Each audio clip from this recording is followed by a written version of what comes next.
They say God knows that not everybody's sinful or like nobody's sinless, so it's except, but never in the Bible did it say that you could have four wives or multiples. He doesn't want any more, but that's one thing that I'm struggling with. Yeah, well, you're struggling with the idea of having more than one. No, I'm not struggling with that idea because we've agreed one and one, but I'm struggling with the idea that it became somehow acceptable that a man can have four wives and the women, were just Sure. wife number one, wife number two. So not a personal thing, just more as an Islamic issue. Sure. But yeah, there has to be a more foundational question. Do you believe in God? Yes. Okay. Do you believe Prophet Muhammad is a messenger of God? Struggle. What's the reason you struggle? Is what you mentioned. I struggle because we've been together for over 3 years, and the more I researched, the more I saw things or heard things that he had done that I wouldn't consider, I guess, profitable, because I would go by Jesus. And I mean, there's what's it called when people make propaganda, I guess you could say, possible, that he waged so many wars. He was allowed 12 wives, but the religion itself says only 4. Okay, let's try and deal with these concerns. So first, he says he waged many wars. Do you know a name of one battle that Prophet ﷺ waged? No. Okay. Do you know that in the first battle that took place? Do you know the history of the Prophet, basically? Not so much, no. Okay, so Prophet Muhammad had two kind of stages in his mission of giving the message. The one was in Mecca and one was in Medina. Okay? So the initial stage of Mecca of calling people to God was 13 years. In Mecca, Prophet Muhammad started calling people to God. He barely had any followers, weak people were accepting Islam gradually. That was the initial stage of calling people to God. And verses of the Quran were revealed. The Quran was revealed in 23 years. So a portion of the Quran was revealed in Mecca, and verses of the Quran were coming down. And Prophet Muhammad was prohibited from fighting anyone in his Mecca period, by the way. So Prophet ﷺ was there, and towards the end of the 13 years, the disbelievers of Mecca have plotted, because people were accepting Islam. Disbelievers of Mecca plotted to kill the Prophet ﷺ. So he had to leave, had to migrate and leave, or he was going to be killed. Prophet ﷺ left from Mecca and went to Medina. Okay? When the Prophet ﷺ went to Medina, the disbelievers of Quraysh didn't stop there. The people in Medina, all of them, there was two tribes, Aus and Khazraj, they welcomed the Prophet and they accepted Islam. No war, nothing, by choice. They believed in the message of Prophet Muhammad. They were waiting for him. And when he came, they accepted his message. Now, the disbelievers of Quraysh knew that this man has the truth. People are accepting the truth, and if we don't kill him, this is going to, the whole Arabian prince is going to become Muslim. And that's what happened in the end. They knew this was going to happen, so they wanted to end his life. So, the first thing that happened was the Battle of Badr. So the disbelievers of Quraysh, with a 1,000 army and weapons, attacked the Muslims in Medina. Prophet ﷺ, it was a defensive battle. There were 300, outnumbered 3 to 1. And they fought back against them, and they defeated them. And then you had other battles, like Badr and other Ahzab. All of these were defensive battles. All of the disbelievers of Quraysh continuously trying to kill the Prophet ﷺ. So when someone comes and blames the Prophet Muhammad, I'll give you, although the Prophet was 13 years in calling to God in Mecca, do you know what happened at that time? His companions were killed. And he was being tortured and persecuted, and throughout the 13 years, they were plotting to kill him. His uncle was protecting him, which is the only reason you can say that this attack did not go so far. But it was all persecution, essentially, for 13 years. Prophet ﷺ left. And then the Prophet ﷺ came back with an army of 10,000 to Mecca. Now when the conquest of Mecca happened, now I'm telling you, these people keep attacking the Prophet, but now that it's a counter-attack. Our Prophet ﷺ took an army of 10,000 people and went for the conquest of Mecca. Okay? Do you know the Prophet surrounded Mecca? Do you know what the disbelievers of Quraysh did? The same people I'm telling you were persecuting the Prophet and trying to kill them and all of that. Those same people, they surrendered because there's 10,000 people are. Do you know what the Prophet did? Tell me what the Prophet did. The people who were killing his companions, insulting him, torturing him for 13 years. When he came back with an army of 10,000 people, what did he do? He offered peace.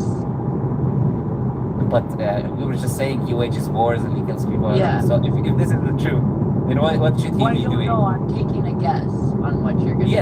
Yes, yeah, but I'm saying if we were to apply this logic that people bring with attacking the Prophet, then the natural thing would be he'll take back his revenge. Prophet ﷺ said to them, "You are free," and he let them go. And he said there is no blame on you today, basically. Imagine 13 years. You know, us as human beings, someone does something bad to you once, you spend your entire life not talking to them. Some people, their family members, they insult them or do something bad to them once, and they spend their entire life not talking to them. Now I'm telling you, 13 years of persecution. Prophet comes back and he let them go free. When he's in a position of power, and that's what mercy is. Because people talk to us about Jesus being merciful. Jesus was never in a position of power. And you can't compare Jesus to Prophet Muhammad when he was never in power. Jesus spent 3 years of ministry, and he was in a position of weakness under the Byzantine Empire or whatever. He was even in a position of weakness under Caesar. And he said to the people, give to Caesar what is due to Caesar, pay him taxes, basically. So Jesus was never, you cannot compare 22 years of a life of oppression, 13 years of persecution, and when he had power, to someone who never had power. That's not a fair comparison. Mercy is given when you are in a position of power. Yes, Jesus said to the people, oh, forgive and do, but he was not in a position of power. So that's not the real definition of mercy. Because you're not in power anyways. What can you say other than that? Even if you don't say let them go, you cannot say go attack them because you're weak. So it's not really mercy to say to the people, be merciful when you're weak. Mercy is when you're in a position of power and authority and you still choose to forgive people. Okay, so this is like the Prophet Muhammad. So this idea of the Prophet is doing this is really, when you compare the life of the Prophet, it really makes sense. So that is the first point. Second point mentioned about Prophet ﷺ marrying multiple wives. You yourself agreed that other prophets, do you know how many wives Solomon had? I know it was a lot, yeah. But doesn't mean it was He had okay. 1,000. No. That's the problem you're missing. He had 1,700 concubines and 300 wives. David had 100. Abraham had multiple wives, 3 I believe more. Moses had multiple wives. All of the prophets of God, all of these main prophets of God had multiple wives. You said it doesn't mean it was okay. That's incorrect because there isn't a single verse where God condemns them for that. There isn't a single verse. There are verses in the Old Testament that talks about how to deal with women. If you have more than one wife, how to deal with them, basically. So that means that God is okay with this idea.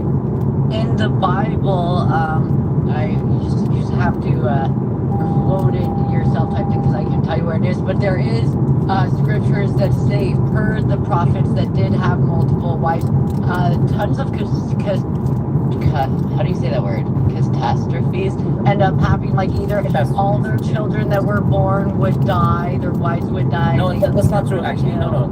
That's not true. Actually, no. There's no verse like that. There's only something about. There's only a talk about Solomon because of an action he did, he was punished for, or talk about David because of an action he did, he was punished for. There's not any verses that condemn having more than one wife. None. And there's not a single verse, like you said. There's not a verse in the Bible that says what you said. There's not a single verse that says that God exactly, was punishing. but verses that state, or to that meaning at all. To your wife, be good to. The Quran says the same thing. Prophet said the best of you are the best of their wives. Prophet ﷺ is telling us the best of you are the best. Yeah, when it says wives means that they're multiple believers, so it's wives in plural. That doesn't mean that believers have many wives. It just means that because there are many believers, you would say wives. They're not one believer. So he says the best of you are the best of the wives because he's talking to a multitude of people. Well, so if you're married, Adam and Eve and Victoria and Sandra. Why does he need to? God in the initial beginning stage created. Or would have stopped incest. But I mean, who said that there was incest anyways? That's a position that the biblical narrative says. Islam doesn't say anything about that. How they multiplied in that time, Allah knows best. Allah didn't tell us. So we're not taking that position. That's a biblical position. That's a biblical position. Yeah, but the point I'm trying to make is, I don't know why you're focused on that case at the beginning of the creation. Of course, there's 2 people in the beginning, but you're leaving the every other case of every other prophet of God. These were righteous people. It's the best of creation. Moses, Abraham, Adam, all of these people are like they're better than any human being that exists, and God allowed them to do that. Now, when you look at the life of the Prophet Muhammad, who did the Prophet marry? Prophet only married one woman that was a virgin. Only one. All of the other wives of the Prophet, the first wife, for example, his first wife, Khadija, According to the majority of the historians, she was 15 years older than him. She was 40 years old and he was 25. She was in his prime as a man, you can say. And she was 40 years old and he married her. And he stayed with her until she died, one wife. Then he married Sauda, who was a widow, an older woman, in her 50s, I believe. Then the Prophet, all the other wives of the Prophet, widows and divorcees, all of them. And many of them were for reasons that are beneficial to the believers. People at that time were tribal. So Prophet ﷺ, for example, married the daughter of the leader of the Jewish tribe. So he can bring the Jewish tribe closer to Islam. Safiya bint Huyay ibn Akhtab. And other wives as well for the same reasons, or the daughters of the leaders of the tribes. He married Aisha because she's the daughter of his closest friend. The point is, none of this was, if this was all for desires and whatever, he would pick the youngest, most beautiful women or whatever. Why would he stop at one number? He can continue. Can I have a question about it being There is a verse in the Quran. Yeah, sure. I'm going to say this is the last thing. There's a verse in the Quran that was revealed where Allah tells the Prophet that it is not permissible for you now to marry any more wives or to replace your wives, even if you like their beauty. Can you give us the reference? Yeah, sure. Give me 1 second. It's 33, but I'll give you the example. Yeah, so imagine why that if he's trying to get married to multiple. It's verse 52, chapter 33, verse 52. So you can open it and read it. So actually, let me read it for you in the English translation, just so people can listen to it. Because this idea of trying to accuse the Prophet Muhammad of trying to marry women, this is just like nonsense when you look at the Islamic tradition. Look, it is not lawful for you, O Prophet, to marry more women after this, meaning after the revelation of the scriptures. Nor can you replace any of your present wives with another, even if their beauty may attract you. So it's like, if Allah is revealing that to the Prophet, look, if you want to marry women, then what do? You wouldn't reveal a verse saying that you're not allowed to marry more women. It's the last thing that you would do. So, look, this idea, like I keep telling you, this idea, we need to understand. The one who legislates what is good and bad is the Creator, is Allah. And then we can look at things and maybe try to get wisdoms from why they're there or why they're not there. Why they happen, why they not happen. In reality, whether a lot of women like it or not, women are okay sharing their partner. Meaning, I'm not saying all of them, so you don't misunderstand what I'm saying. But I'm saying there is many women that are. Men on average are not, though, on the other hand. Because it's an attack on their manhood in a sense. If they think that, oh, I'm going to share my woman. They say my woman, they look at it that way. But woman, that's why you have a second and third wife. Why do you have a second and third wife? Because that second wife is a woman, and that third wife is a woman. And she's okay being a second wife and a third wife. That can happen.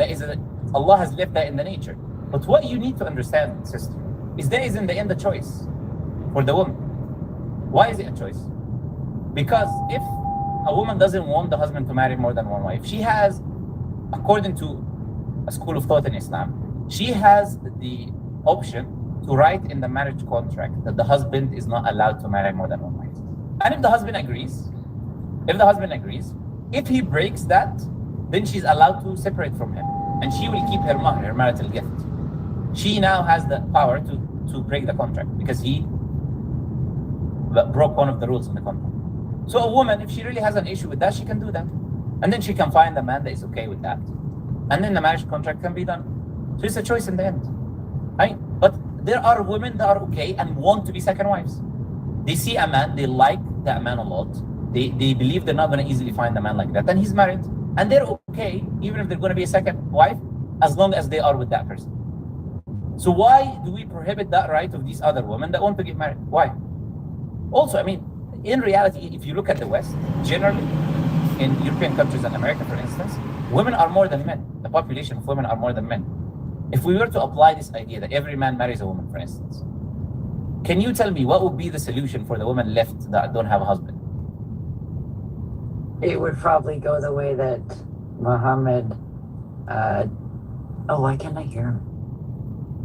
Can you not hear? I stopped talking. Oh, your mouth. I'm watching both the screen and the TV. So No, you need to stop the stream. Yeah, you need to stop the stream. Turn off the screen because I just you have to stop the stream. So yeah, I'm asking you then if every man marries a woman in the West, then what is your solution to the women that are left that don't have a man? At that point, yeah, my nature would say, well, one of these husbands has to take her. Yeah. Yeah, My these brain women would go also need that husband. way, They also have desires. They also want a husband. They also Yeah. want someone to take care of them. In situations And in Islam, like you that, don't. but not for fun. Yeah, no. I'm sorry to say, but this is the problem. What do you mean by fun? If you mean by fun that a man wants to have intercourse with a woman, that's the whole reason men get married. I mean, if you go to a man and say you're not allowed to have intercourse with this woman, they're not going to marry her. So, but you need to understand, like, it's like, Yeah, but if do you you my already fun? have one, the second wife becomes just another one. then at that No, point, no, the but second wife there's is many. for Look, fun. yeah, look. It's not fun, but this is the point I'm making. It's a marriage. It's something that you do under the eyes of God. It's a revered tradition. It's not just like a game. Also, there are responsibilities in marriage. Just a difference. Because in the West, look, I don't see women in the West. I'm sorry to say, but I don't see women in the West, and I'm gonna say you as well, complaining about the fact that men in the West have an unlimited amount of girlfriends, and they go sleep with a woman, and they go to the next, and they go. So the people in the West are okay by men going and using women like sexual objects, moving from one to another. But Islam that says you have to treat them equally. If you don't, you don't get married to more than one wife. You have to treat them equally. That means everything you do for this woman, in your power, you need to do it to the other woman. You give the same amount of time to this woman as you give to that woman. But in the West, they're okay. You know what? This man has an unlimited amount of girlfriends and goes and sleeps around day and night, and he spends his life with hundreds of partners, and he brags about how many bodies he has and whatever, and nobody complains about this. Well, but I you think talk about Islam. girls would. No, but where? Show me where are those people complain like they complain about Islam, American murder, right? Show me where are those people day and night complaining about like the fact that men are allowed. They accept it as a part of their culture and community, and that's the problem. People are attacking marriage, which is a revered tradition for God, and they don't have any issue with perversions in societies and hedonism that people are living in. And that's an issue. So in Islam, it's not there's just no such thing as for fun, because when you get married, you have obligations, protection and provision and all of these things, and you're responsible towards the family of the wife as her family is now know your family, and all of that comes in the picture. It's marriage. While having intercourse with a girl, you meet her one night, they say one night stand, huh? Use this girl one night and then go to the next one. Nobody knows anything, nobody hears anything, and then that's it. So no, that's the problem. I'm sorry, but I find it very hypocritical from people in the West when they highlight things like that. Especially if many people in their past, they've had multiple boyfriends. But it's an issue if we say that a man is going to have more than one. Why? It's the same thing, but just the only difference is he's actually given the rights to the wife, and he's honestly doing it. And he's taking care of both of them, and he's not lying to his wife. And you find all of these husbands, you see all of these husbands in the West, because they spend a lot of time with their wives. And let's say the wife gets older or whatever, and she reaches menopause, and he still has desires, he goes and cheats with her in the hotels. Go speak to the hotel staffs.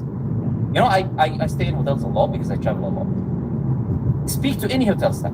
They'll tell you how many husbands they see come and bring in, whether it is B word, stoots, if you know what I'm talking about, or any woman. They just cheat on their wives. They will go with a random woman and go to do it behind their back. But the Islam is, term Westerns are okay with, I can name many people that aren't okay with their husbands cheating and would, divorce. No, I'm not saying they're okay with their husbands cheating. No, I wasn't talking about okay with their husbands cheating. I said generally nobody complains about the fact that the men are allowed to sleep with many wives. This is the point I was making. Okay. Now, your wife cheating, of course, they're not okay with their wives cheating. I'm talking about the fact that it happens. Because they're not offering a solution. It does happen in the end. Yeah. And these families are destroyed and people get divorced, and this is the outcome that takes place. Rather than being upfront, because he can't come to his wife and say, I want another wife. He can't. She will divorce him, because in the West, a woman will divorce the husband, and she'll take half his money and take his children and all of that. But like you said, it's kind of right, because you said even in Islam, if the wife puts that in the contract, then it is her right. It's a choice. Even in the Western society, if a man goes up to his wife and says, I want another wife, well, Western or not, I'm going to divorce you. There's really no difference between the fact that one's on paper in Islam and one's just like, okay, bye, see you later. No, there is a difference. The difference is that in Islam, the point I'm trying to make to you is that there is no husband in Muslim society, because of how taboo it is going to do that. So he's going to cheat. His only option is to cheat. While in Islam, you don't need to cheat, because your wife already knows that this is something allowed in Islam. And if she has a problem with that, she has the right to, in the beginning, make that clear. Okay. But if she doesn't make that clear, then that option remains available. So they're not the same at all. They're completely different. And if he cheats, also he's committing a major sin. Yeah. Yeah, of course. In Islam, like it's like he's committing a major sin. There's a capital punishment for him, like waiting for him. There's no jokes. You cannot just go and do adultery. Adultery in Islam is punishable by death. Yeah, so while in the West you can do this in the clubs, and you cannot do this in a Islamic society because that destroys families. I do have another question. So, listening to your first part and everything with Muhammad's wives and how they all had, like, there are circumstances on why he had the certain wives that he took, i.e. widow, i.e. so on and so on. So, I can but I'm sorry. understand... But I'm sorry to interrupt you, but I'm not saying it was right because of the circumstances. I'm saying that this is God's command. Yeah. All the prophets of God have done it. And these women were okay with it because this is a prophet of God. Which woman wouldn't want to be with a prophet of God? Who is going to treat you better? None of these women complained about this reality. So I'm trying to say it was agreement. This took place. There's no issues. Right? So I'm not saying it was just that. But go ahead. Sorry. And I see the time and everything.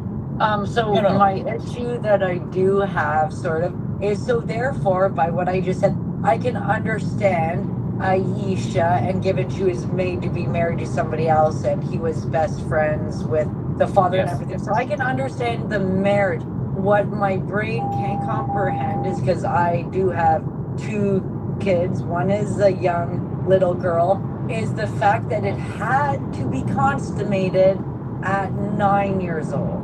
And I know biology, the argument is girls were different back then, they were mature. So many videos on my channel. It's like crazy. And I know I've but I try to understand and have heart for. Yeah, but I'm sorry, I don't know what you mean by science. What part of science are you talking about? Well, they scientifically in research, they see how females are developed and how their brains are developed, their bones, their body, their structure, and when what's the argument basically?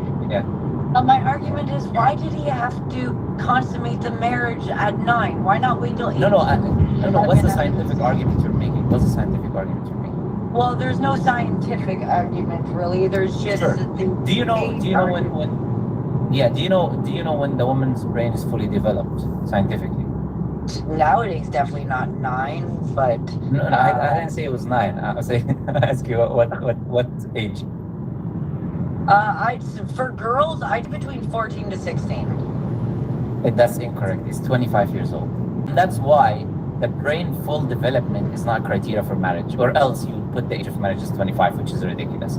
Because you don't need a full developed brain to get married. That's not a criteria that anyone makes. So that's the first thing. The second thing I'm going to ask is, you said that science talks about, I'm sorry, you said the second thing about the physical part, about what science is about the physical development. Once a woman goes through puberty, is she now a woman who's able to get married and give birth? Biologically. No, I'm saying biologically. Biologically, she can have children. Yes, okay. So she can give birth. She can have children if she goes through puberty. By definition, she can have children. I have a 9-year-old though. No, actually, I'm not saying this is right or is an example anyways, but I believe that the youngest woman in history was like 4 or 5 that gave birth. But that's an extreme example. It's bad anyways. We're not agreeing with that. But that happened in human history actually. At the age of 4 or 5. But that's an exceptional case. Point I'm making, once a woman goes through puberty, got pregnant. Yeah, and there's pictures by the way. There's a picture of her. There's a picture of her. Of course, it's horrible, and we don't agree with that. But I'm not making that as an argument. That's the point I'm trying to make you. I'm responding to you that it's not. Once a woman goes through puberty, she's able to bear children biologically. I'm asking a biological question. Yes. So biologically, once the woman goes through puberty, she's able to have children, bear children. What ages do women go through puberty? From what age to what age? In my day, it was between 12 Today. to 14. Even today. Now it's earlier. No, but you're incorrect, because there is I believe a book, I'm forgetting the author, it's called Human Development, that shows even historically that the case wasn't 12 to 14. So what we have it today is not different from how it was in the past. So today is from 8 all the way to 14 or 15, and 14, 15, that's late, by the way. Yeah, and 8 is early. but it's within that range. And that's why the age of marriage in the UK in the 1800s was 7 years old. In the US, it was 10 and 7 in Delaware, according to William Blackstone in his book Commentaries on the British Law of England. So that was 200 years ago, let alone many years in the past. Yeah. So a woman can go through puberty. If she does, then you cannot argue physically anymore. The woman is not physically. And I told you, psychologically, you cannot make the argument of a full brain. That's not a determining or a complete brain development. That's not. They cannot argue that. So we say, who determines when a woman is able to? Look, people keep bringing this argument, and I'm sorry to say, we find it ridiculous because the overwhelming majority of Muslims are marrying very late, today and in the past. Like, no, we don't have people going in lines doing this. We have to deal with this stupid. I'm sorry to say, but the stupid argument. I don't mean anything to, disrespect you. I'm talking about the argument. I have to deal with this argument. Sorry. The issue with it still going on, I think, which is why the religion quote is blamed for it, is because no, the issue is not going on. That's what I'm refuting. That's what I'm saying. The issue is not going on. About it all the time. I'm sorry, but you read many propaganda like the one you read about Prophet Muhammad being trying to murder people with wars, and you read propaganda online. It doesn't mean it's true. Yeah, it's the same thing. You watch propaganda online. It doesn't mean it's true. Yeah. In reality, you go watch the stats of Muslim countries, the average age of Muslims get married. The stats are there. No matter what these people bring, one exceptional case of one crazy person. Yeah, there were so many photos that are lies and circulated. And people who are not critical thinkers fall for things like this. They circulate pictures of a guy with his granddaughter, and they claim that this man is marrying his daughter in Pakistan. It's a man with sickening people, liars. Or a man with his granddaughter in her birthday or something like that, and they're claiming that he was married. But we have to deal with this nonsense. So in reality, look, in Islam, there's nothing in Islam that teaches you to marry a girl that is young. Nothing in Islam that teaches you. And in Islam, there's a criteria. The criteria is the physical and mental maturity. If there is any harm, it's a very simple thing. If there is any harm on the girl, it is haram for you to consummate the marriage. You're not allowed. If there is a harm that is established, you're not allowed to do it. If the girl is not ready and it's going to cause her psychological harm, you're not allowed to get married. It's a very simple thing. There's no age in Islam. There's no age-specific age. There is the person individually. You have to look at them and whether they're ready or they're not ready. And women in the deserts actually grow quicker physically than they do in the cold. They conducted studies, many studies on fish. They apply heat, and when in a hot climate, you grow faster. In cold climate, you grow slower but more. Okay, anyways, so the point is, the point I'm trying to make is that this is nobody has any arguments here to present, scientific or otherwise. Okay.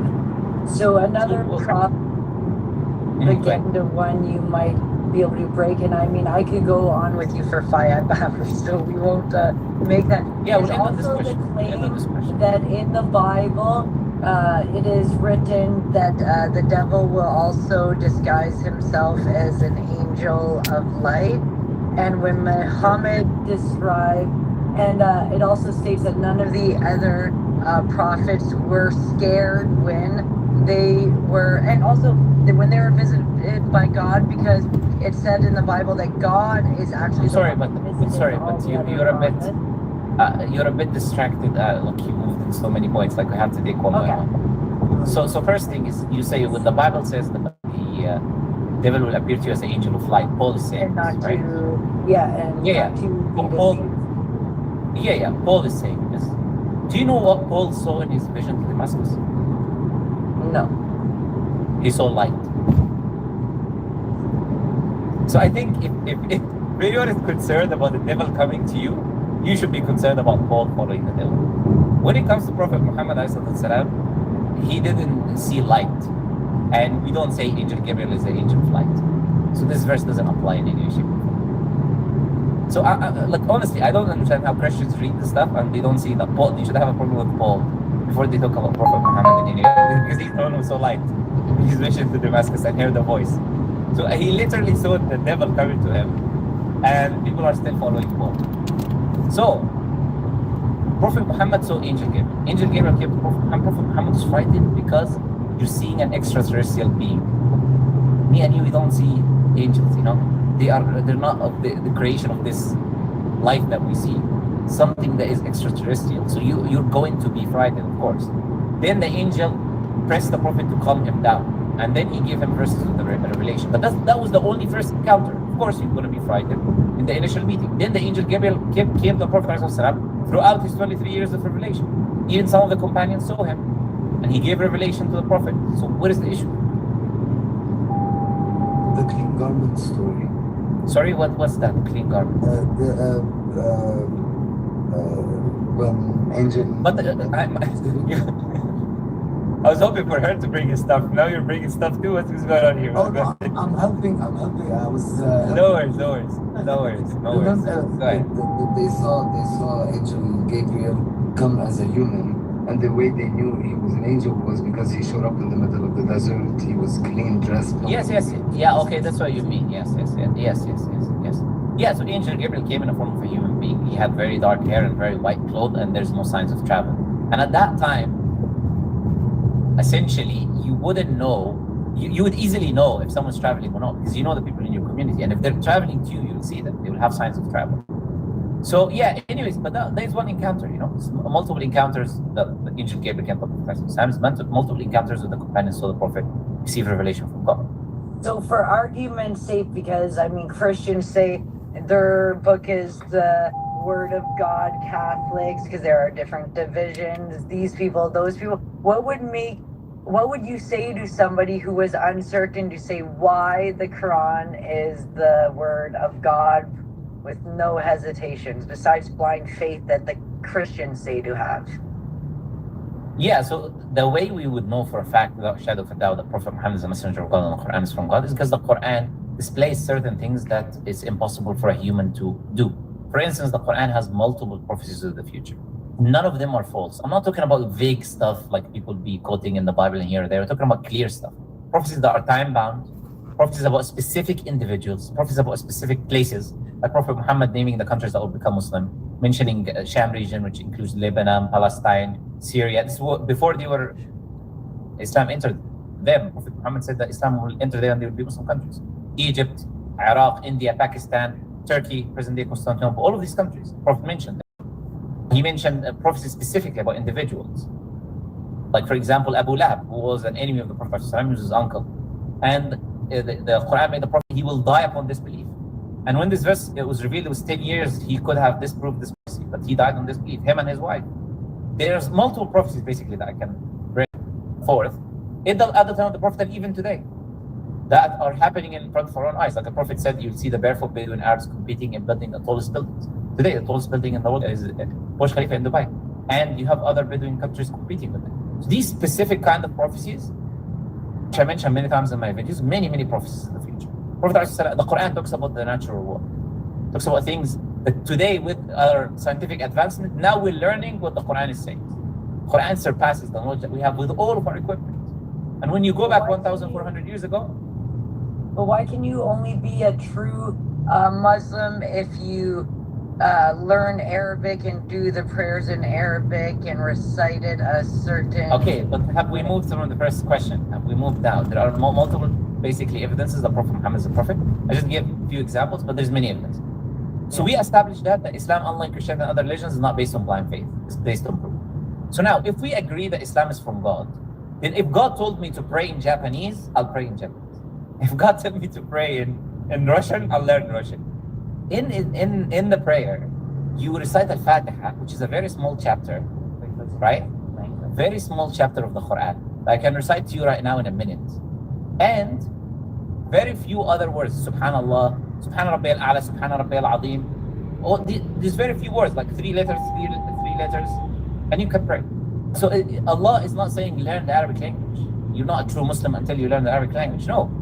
There are certain things that can only be done in Arabic, which is the prayer, because the Quran is only God's speech in Arabic. If you translate it, it's not God's speech. It's a translation of God's speech. So if you pray, you speak to God, reciting the Quran, reciting His speech.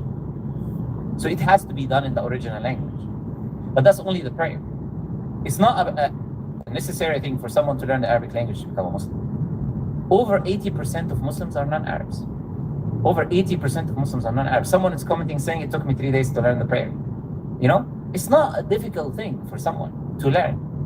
If you put some effort and time, you can. And when in the beginning, when someone doesn't know how to recite Al-Fatiha, they can just say Subhanallah and praise God and do the actions of the prayer. Just the word Subhanallah.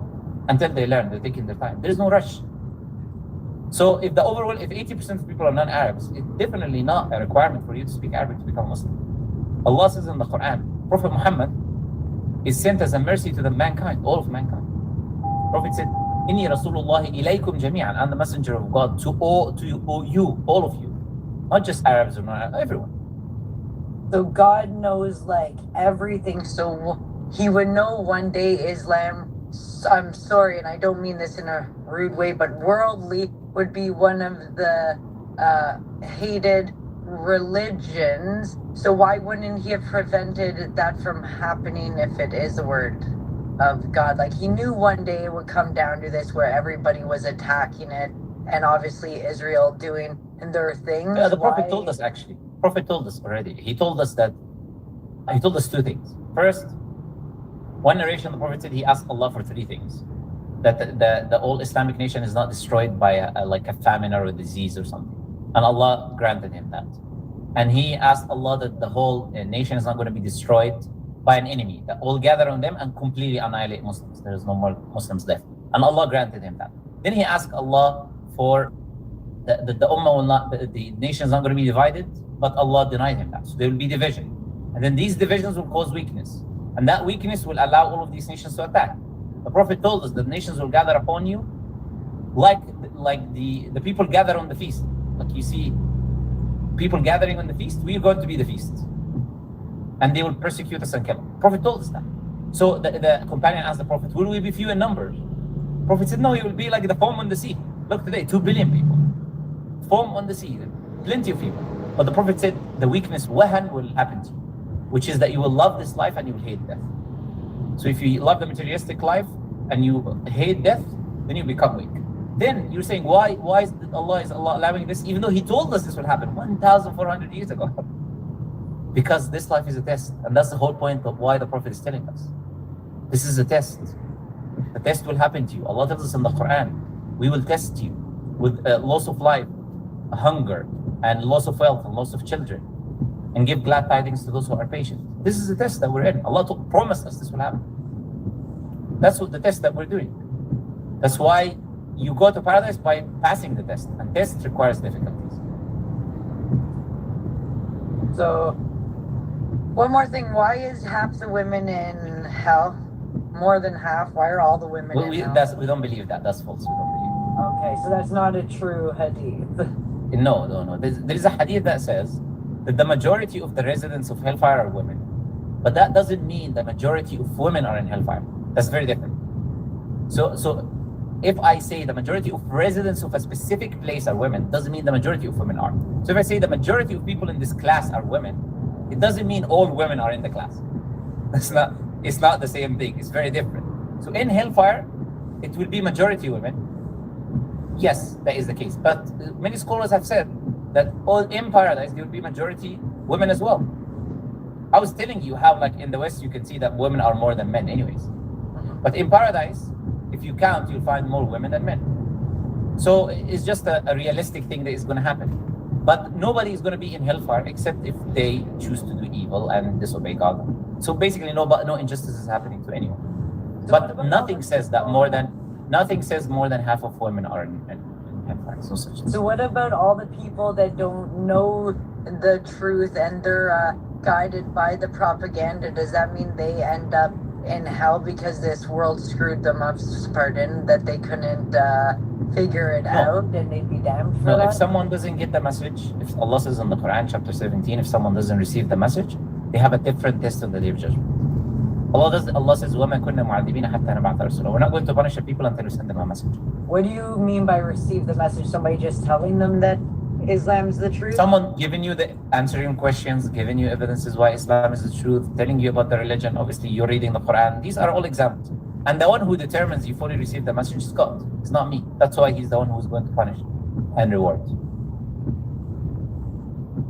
So how do I remove 39 years of propaganda and not be blamed for the fact that I can't come Judgment Day. That's like You saying remove if them God by doesn't becoming tell a me Muslim. You Pardon? remove them by becoming a Muslim. A minute you become a Muslim, Allah forgives all the sins that you've done in the past 39 years or 40 years. They're all That's gone. if it's true. No, but that is what Islam teaches. So if Islam is true, we've already established that there's evidence that it's true. So Allah But if says, I'm always the Prophet skeptical told us, yeah, but if you be skeptical, you need to have reasons to be skeptical. If there is overwhelming evidence that something is true, then skepticism is not valid unless it's based on proof. What if it's fear? What if it's fear? Yeah, I mean, you can be afraid, but this is why you understand that you're doing something for the sake of God. If you're doing something for the sake of God, then who do you fear? Who is stronger than God? Well, in the end, I fear God. So if I follow one religion But God is the and find out the other one's true, well, no, but this is the thing. Why would you be afraid? But this is why we do the research. Why would you be afraid when you only find the evidence in one place? There is no evidence that is in another place. Well, I was why are you afraid as a Christian too, because obviously we know that's been messed with so many times. So my what I believed on that part might not have. So it's just scared in general because you're told so much things to find out so much other things, and it's crazy. Yeah, but again, there is rational fear and there is irrational fear. We need to look at my our fear and rational understand whether fear it's is hell, and my rational fear is being scared that I'm not worshiping the right God. 1 second. So if your rational fear is hell, then you would obey the evidence that leads you to God.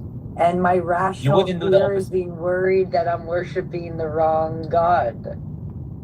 So they're both rational. But you have, I'm sorry, but you're missing the point.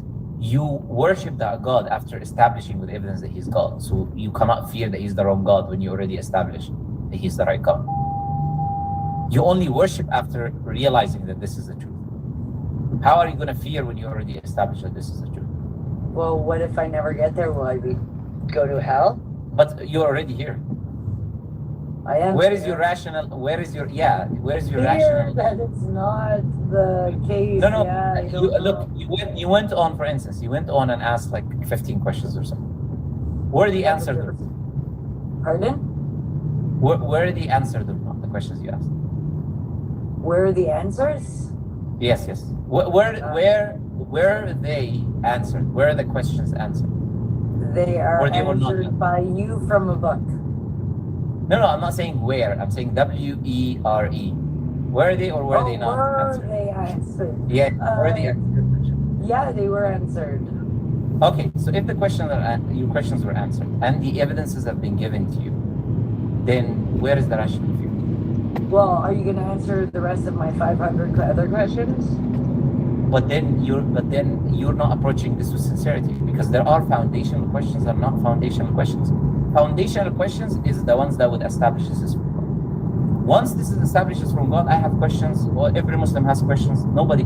The criteria is not answering every question you have. The criteria is answering the foundational question of whether this is from God. Okay, so I do have a really good question. I hope you consider it a good question then. Because I don't actually. Okay, that's the last question. question, because there is an exercise of us asking questions and not arriving to a point. Because you already asked the most important question, which is, why is Islam the truth? And I've given you the reasons. So if there are reasons that Islam is the truth, like what Prophet Muhammad did, and he couldn't have done this except if he was a messenger of God, you don't have no excuse to delay accepting the truth. Well, can you help me understand something then, instead of making it a question about proving Islam? Instead, can you help me understand something about Islam? Sure. The last question I'm going to take from you, because I do have. So the Kaaba, a lot of Christians get mocked and criticized for, i.e., the cross that Jesus was crucified on. But then there's the Kaaba that people circulate and kiss and cry at and everything. Is that not similar to how Christians may feel about the cross? Because I don't think they're worshiping the cross. I think it's a symbol of it, just like the symbol of the Kaaba. Sure, we don't say that we don't go to Christians and say Christianity is false because you worship the cross. That's not an argument there. I have heard that. That's not an argument. Yeah, we don't make the argument to Christians. We tell Christians Christianity is false because your book is changed and corrupt. Jesus never claimed to be God. There's no Trinity in the Bible. So that's why we tell Christians that what they believe is false. Now, the Kaaba is like a mosque. It's a house of God. It's like a mosque, a place of prayer, place of worship. You can pray inside the Kaaba. You can pray above the top of the Kaaba. You can pray. It's a mosque. It's a place of worship. The acts of pilgrimage. Sorry? You're allowed inside the Kaaba? Yeah. There are. You can pray inside. I told you there are people who pray inside, but it's mainly now the basically the royal family or whatever that will go inside. They wouldn't allow just everyone to go, but you can. Theoretically, you're allowed, and they go inside. And there is obviously images and pictures and videos of them praying there and how it looks inside and everything. But the point is this: it's a house of God. It's a place of worship. It's like a mosque. And the acts of pilgrimage are acts revealed by God that they were originally revealed to Abraham. And it's a tradition that we're following as the tradition of Abraham of worshiping God. Now, do you need to kiss the Kaaba? Is it an obligation that Allah told you to do? No. No. There's nothing in the acts of pilgrimage that tells you to kiss the Kaaba. It's an action. If someone wants to do, they can do. If they want to do. Like someone, feels like this is a holy place, the house of God, and he wants to kiss it, that's their own option. But Allah doesn't tell you to go kiss the Kaaba, basically. Okay. It's a house of God. It's a house of worship. But like I said, we're not even we don't make this argument about the Christians worshiping the cross or something like that. But like I said, I mean, we can go in an infinite loop of questions. But on the day of judgment, if the evidence is established to you, your questions are answered, then, I mean, you cannot escape reality but just asking random questions. Because anyone can do that. Well, most I can people come ask up with an questions infinite- to understand stuff a little bit better, so. True. But there is a limitation. The limitation is are we asking to actually act upon it? Or are we asking to Philosophy teaches continuously you keep constantly asking? question. Sorry? Philosophy teaches you constantly question. And you are a philosopher now? No, but I've read a lot of books. Okay, so this is your problem then. I'm sorry, but this is your problem. And that's why, with all due respect, I'm not saying this disrespectfully, but you're confused because you have done this. You came in a state of hyper skepticism which Western philosophy essentially leads you to. Just keep asking questions. And